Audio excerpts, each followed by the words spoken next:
Welcome to the CASAS Remote Sit Test Training webinar. I'm Portia LaFerla, the CASAS Citizenship Program Specialist. This webinar is designed to give you the information you need to administer the citizenship interview test remotely.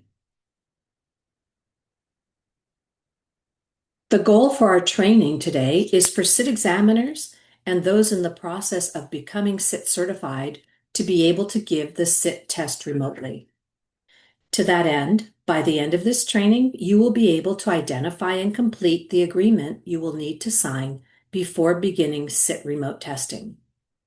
You will also be able to identify and implement the procedures or steps to take to effectively administer CIT remotely. Lastly, by the end of this training, you will be able to identify the tools that will assist you in giving the CIT remotely. If you are a certified CIT examiner, you have learned how to administer the CASAS citizenship interview test. Many of you have been doing it for years. What you will learn today are the requirements that have been added on to the CIT administration to address secure remote testing. An important point to remember about CIT remote testing implementation is that the existing CIT test administration directions and the CIT training applies unless specifically noted otherwise in the CIT remote testing guidelines. Later, I will show you the cover of the CIT remote testing guidelines and where you can find this document on the CASAS website. The CIT remote testing guidelines do not change anything about how you read the test questions to the examinee or how you score the answers.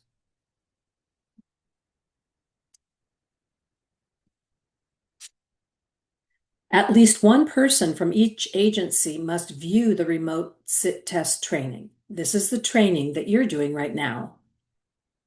If there are multiple CIT examiners at your agency, they can all view this recording, or you or another CIT examiner who has completed the training can train them. The bottom line is that everyone doing CIT remote testing needs to be trained. The second requirement concerns delivery modification.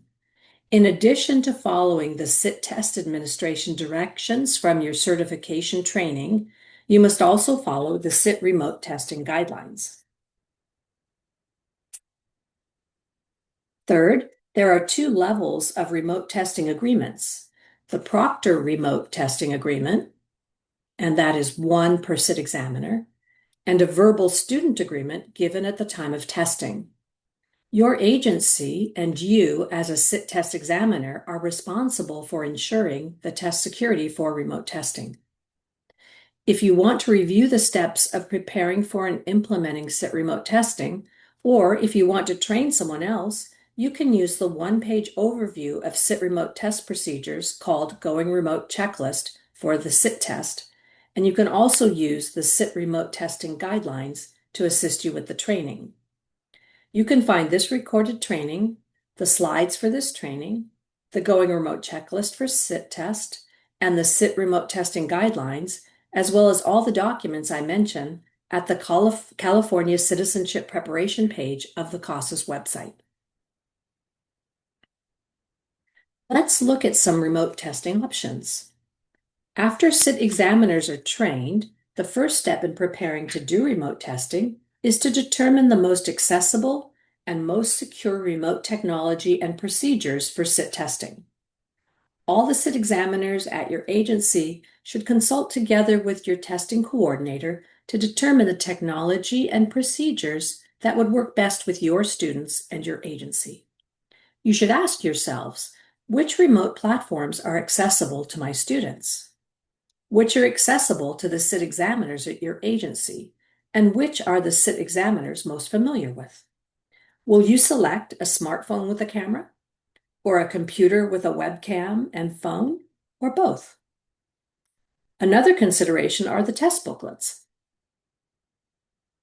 Will your CIT examiners have access to CASAS paper CIT test booklets for both Forms 973 and 974?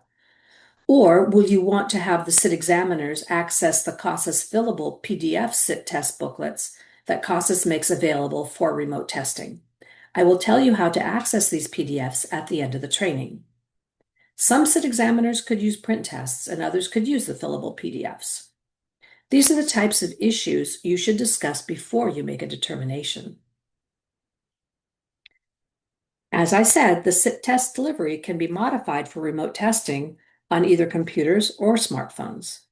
The key requirement is for the CIT examiner to be able to see and interact with the student live in real time. This will most accurately simulate the face-to-face testing situation we have when test examiners and students are able to be in the same room.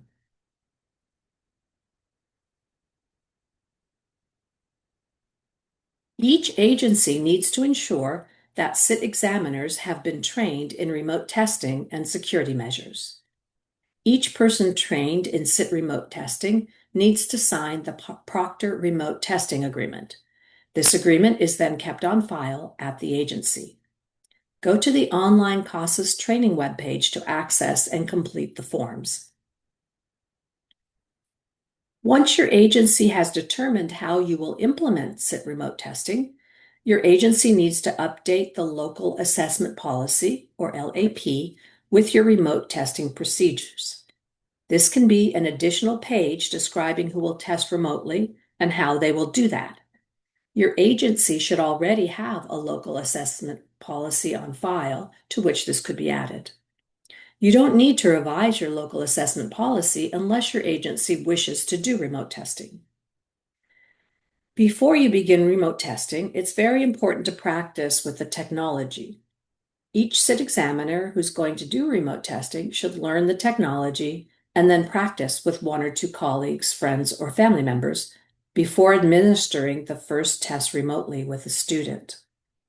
Once the CIT examiners feel ready to give the test remotely, they can schedule the remote testing with those students who have completed their citizenship preparation and are ready to take the test. When you are ready to give the test, you will administer either Form 973 or 974 following the CIT test administration directions and the CIT remote testing guidelines. You will find the guidelines on the California Citizenship Preparation page at CASAS.org. Once again, please note that the existing CIT test administration directions in the CIT certification training apply, unless specifically noted otherwise in the CIT remote testing guidelines. Also note that CIT test administration is a one-to-one test. No group testing is permitted. As usual, when giving the test, you will score the student's performance in the test booklet, either on the paper or the fillable PDF. Remember from your CIT training that these test booklets must be kept secure. Contact CIT at CASAS.org if you need the fillable PDF booklet for CIT test administration and scoring. When you administer the CIT remotely, you need to ensure the security of the test environment. The first step is to confirm the test taker's identity. If you know the student, you can visually confirm. If not, the student could show you an ID that shows name and photo using the camera. If possible, have the student use a cell phone or other video camera to show you the room to make sure there is no one there to assist them during the test, or that there are no notes or other items that are not appropriate during testing.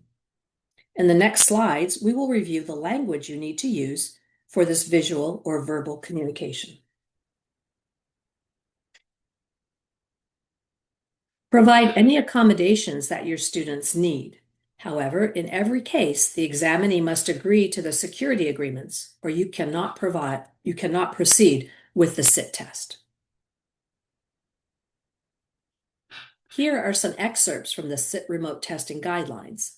As you can see, the guidelines provide you with a script that you can follow. You have the option to record the CIT interview if you get permission from the examinee before you record. It can be helpful to record your test administration sessions to help you refine your scoring and to give you time to refer to anchors after the test is administered. If you want to record, be sure to follow this script to get verbal permission to record and mark it on the booklet. If you are in the process of initial certification, you must send 2 recorded interviews to CASAS, one from 973 and one from Form 974, in order to complete your certification. Here are a few more questions from the guidelines. You must ask these questions. Is there anybody else in your room? Will you take this test by yourself? You cannot use notes, books, or your computer to find answers. Do you agree? These scripted questions guide you in getting verbal confirmation that the student will observe the remote testing security guidelines.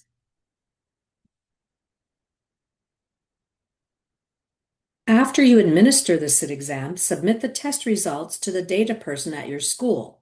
The TE data person will need to check a box in TE that indicates the test was given remotely. Your agency needs to develop a process for securely storing remote testing materials, either the paper tests, the PDFs, or both. As a reminder, the CDE requires that the records, including CIT test booklets, be stored for 3 years plus the current year for auditing purposes. All of the steps we have described to prepare for and administer CIT remote testing are summarized in the Going Remote document. As with all the documents we mentioned, you can find it on the California Citizenship Preparation page of the CASAS website. Now we will review the CIT remote testing guidelines and tools. This is the cover of the CIT remote testing guidelines that has been prepared for you to follow. It includes all the information we have covered today in the training and more. You can find all the documents we have talked about today on the California Citizenship Preparation page on the CASAS website. You can access and complete the Proctor Remote Testing Agreement on the CASAS training webpage. The print test books can be ordered by your agency as usual on the CASAS website. If you want to use the PDF test booklets, please email your request to cit@casas.org. Remember that all test booklets must be kept secure, and that is why they can't be posted on the CASAS website.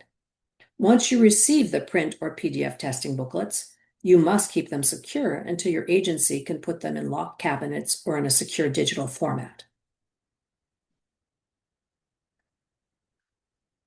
Now that you have finished this training, I hope you will reflect on what steps you need to take to implement CIT remote testing. With whom will you discuss remote CIT implementation at your agency? If your agency will be conducting CIT remote testing, who will update your local assessment policy? How will you decide the best technology for your citizenship preparation students? And how will your agency survey teachers and students about CIT remote test implementation? To ensure continuous improvement, you always want to evaluate any new strategies, and a survey of CIT examiners and CIT students could help you make any needed adjustments. I hope you have found this training to be helpful, and good luck with CIT remote testing.